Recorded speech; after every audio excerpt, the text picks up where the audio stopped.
परमाणु हमला कितना विनाशकारी होता है, इससे हम इंसान अच्छी तरह से वाकिफ़ हैं। हिरोशिमा और नागासाकी पर पहली बार परमाणु हमला हुआ था। इसका प्रभाव इतना विनाशकारी था कि कुछ सेकंड में ही सारा शहर तबाह हो गया था। इंसानों का शरीर तो मानो राख ही बन गया था। लेकिन आज भी परमाणु हमले की कुछ ऐसी बातें हैं जो शायद ही कोई जानता होगा। उन्हीं में से 10 बातें ऐसी हैं जिसे आज आप इस वीडियो में जानोगे। नंबर 10। जब अमेरिका जापान पर परमाणु बम गिराने की योजना में था, तब उसके हिट लिस्ट में जापान के 5 शहर थे जिस पर वह एक एक करके परमाणु हमला करने वाला था। इन शहरों में कोकुरा, हिरोशिमा, योकोहामा, निगाटा और क्योटो शामिल थे। इस लिस्ट में नागासाकी का नाम नहीं था। लिस्ट से क्योटो शहर को हटाकर नागासाकी को शामिल किया गया था। क्योटो शहर को लिस्ट से इसलिए हटाया गया था क्योंकि अमेरिकी युद्ध सचिव हेनरी स्टिमसन को क्योटो शहर काफ़ी पसंद था।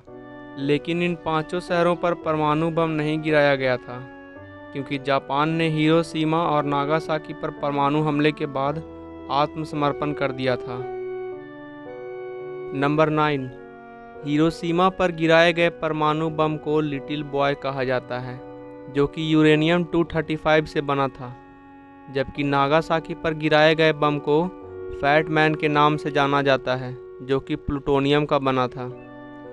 नागासाकी पर गिराया गया बम हिरोशिमा पर गिराए गए बम से भी अधिक शक्तिशाली था, लेकिन इससे हिरोशिमा में हुए नुकसान से भी कम नुकसान हुआ क्योंकि नागासाकी में बम एक घाटी में गिरा था, जिसके कारण इसका प्रभाव घट गया। नंबर 8। दोनों परमाणु बमों का कोड नेम लिटिल बॉय और फैट मैन 1941 में रिलीज हुई एक Hollywood film the Maltese falcon के 2 किरदारों के नाम पर रखा गया था।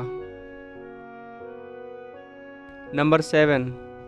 कई लोगों का मानना है कि दुनिया का सबसे विनाशकारी बमबारी हिरोशिमा और नागासाकी पर ही हुआ था, लेकिन ये बात सही नहीं है क्योंकि इन परमाणु हमलों के ठीक 5 महीने पहले अमेरिका ने टोक्यो पर बमबारी करवाया था। इस बमबारी को बॉम्बिंग ऑफ टोक्यो या ऑपरेशन मीटिंग हाउस कहा जाता है। भले ही इसमें एक बम से विनाश नहीं फैला था, बल्कि शहर पर एक ही रात में बमों की एक श्रृंखला गिराई गई थी, जिसमें लगभग 1 लाख लोगों की जान चली गई थी। नंबर 6।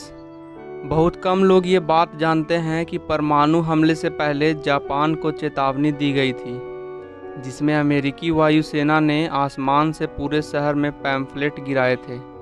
लेकिन इस पैम्फलेट में किसी भी तरह के परमाणु हमले की बात नहीं की गई थी, जिससे जापान ने इस पर ध्यान नहीं दिया और इसके बाद क्या हुआ ये आप अच्छी तरह से जानते हैं।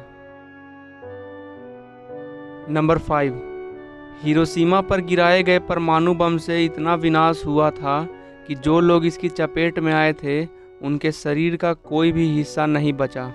सब जलकर राख बन गए थे। किसी चीज़ की छाया भी नहीं बची, सब खत्म हो गया था। नंबर 4। दोनों शहरों में परमाणु हमले के बाद तापमान इतना अधिक बढ़ गया था कि पूरे शहर का जल वाष्प बनकर उड़ गया।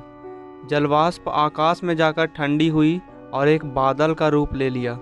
इसके बाद पूरे शहर में रेडियो एक्टिव बारिश होने लगी, जिसके कारण और अधिक नुकसान हुआ। इसका प्रभाव आज भी जापान के लोगों में दिखता है। नंबर 3। हिरोशिमा बम विस्फोट में लगभग 1 लाख लोग मारे गए थे, जबकि नागासाकी में 80,000 के करीब लोगों की जान चली गई थी। शुरुआत में इन्हीं 2 शहरों पर बम इसलिए गिराया गया था क्योंकि ये दोनों शहर जापान के सैन्य इलाके थे। इतने बड़े नुकसान ने ही जापान को आत्मसमर्पण करने पर मजबूर किया था। नंबर 2। इतने बड़े नुकसान के बाद ओलियंडर नाम का एक फूल हिरोशिमा शहर में उगने वाला पहला संयंत्र था। इसी के बाद इस फूल को हिरोशिमा का आधिकारिक फूल घोषित कर दिया गया। नंबर 1।